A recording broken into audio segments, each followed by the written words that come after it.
তিনি রয়েছেন এবং স্পোর্টস ডিপার্টমেন্টের যিনি প্রধান সচিব তিনি রয়েছেন এবং যুবরাজ্য মুখ্য সচিব অবসরপ্রাপ্ত বিচারপতি এবং এই মুহূর্তে ছবিতে সচিব তারা এই যে কমিটির দল দেখাচ্ছি এবং সেখানে ছবি আমরা দেখাচ্ছি এলাকাটা পরিদর্শন করছে এবং ভিডিও আমরা দেখতে পাচ্ছি যে আমাদের বলে যে গেট দিয়ে মেসি প্রবেশ করেছিল সেই গেট দিয়ে কিন্তু তদন্ত কমিটি সদস্য রয়েছে সেই রাস্তা ধরে প্রবেশ করে দিল এবং এই পথ ধরে এই সেখানে কিন্তু মেসিকে বের করে নিয়ে যাওয়া হয়েছিল।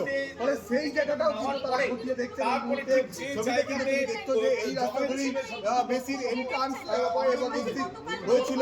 ফলে সেই জায়গাটার কি পরিস্থিতি সেখানেও কিন্তু ভাঙচুরের চিত্র কম নেই।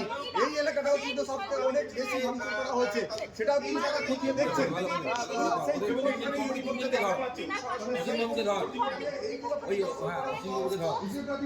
ডিপার্টমেন্টের একাধিক মানুষ